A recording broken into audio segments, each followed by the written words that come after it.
Intelligence is something we are born with, but thinking is a skill that must be learned. Hello everyone, my name is Awan, and welcome to my channel Awan Study. Today, I will be discussing the book Lateral Thinking by Edward D. Bono. This book explores ways to enhance creativity from different perspectives. But before we begin, for those of you who want to support this channel, then keep it going. It's really easy. Just click subscribe and turn on notifications. Your support goes a long way in helping me post regularly and learn together on this channel. In school, we learn to tackle problems head-on. We're taught that for certain problems, there's a solution. This is called vertical thinking. This approach works well in straightforward situations, but unfortunately, it often fails in various situations in the end. It can hinder personal growth and creative thinking. We think based on facts and rely on proven approaches. As a result, we lose the ability to think creatively. The author introduces a new approach known as lateral thinking. In simple terms, it's about freeing your imagination. You stimulate your mind in new and interesting ways, looking at a problem from various angles and offering intelligent and effective solutions. You become much more productive and a brilliant thinker. I've summarized it into 3 key points from this book.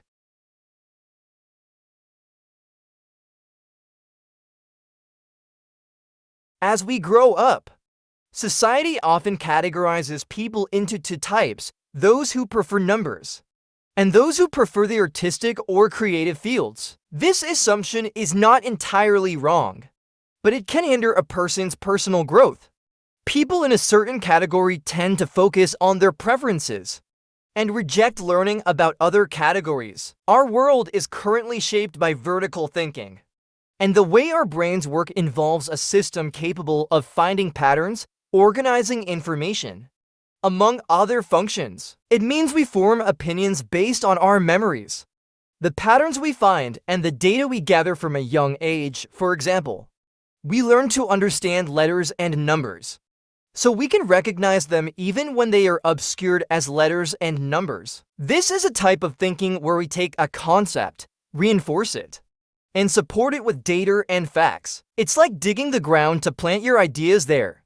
But on the other hand, the more familiar we become with something, the more likely we are to take it for granted and happily do it the same old way. But it's essential to understand that the creative process is crucial for human growth. We must allow our minds room to reconsider and update old ways. Lateral thinking is a method of questioning a pattern, testing it, and finding out whether it can be renewed or improved. We need both vertical and lateral thinking. But because we are accustomed to vertical thinking since childhood, we need to learn a new way. Because in the end, we need to deliberately challenge existing logic and old ways to get different results. This is where your ability to think outside the box becomes useful. Some people may naturally think laterally, but for others, it's a new way of thinking that often contradicts existing understanding. Some people claim to be open to new ideas and willing to explore alternatives, but unfortunately, reality often proves otherwise. It's natural to resist when confronted with something unfamiliar.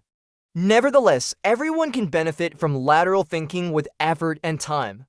Perhaps we need to understand that lateral means moving sideways rather than looking forward. Lateral thinking is the process of seeking other alternatives with the aim of deconstructing existing patterns. So, you might create a new pattern or update an old one. You can train yourself, for example, by practicing writing 5 new business ideas every day. When you start a business, you may not initially know what to do, but by continuously practicing this exercise, you force your brain to think differently, to seek other alternatives to what you're currently doing. As a result, the more you do it, the more skilled you become at thinking creatively. Another crucial point is not to rush to judge someone's idea as useless or bad before discussing it with them.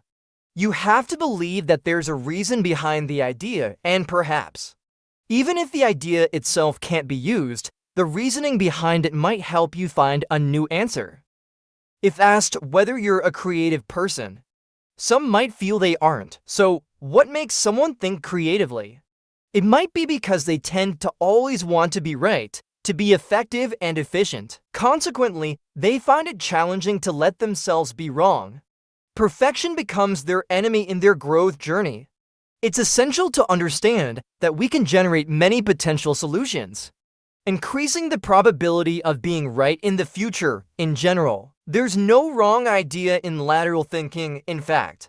Ideas that initially seem bad often become catalysts for creativity. For example, after playing with the wrong concept that radio waves follow the curvature of the Earth, Guglielmo Marconi successfully sent wireless signals across the ocean. As a result, Marconi became known for laying the foundation for wireless telegraphy and radio. This is why a lateral thinking session needs to be free from judgment, because you don't need to know which idea will ultimately lead to a breakthrough.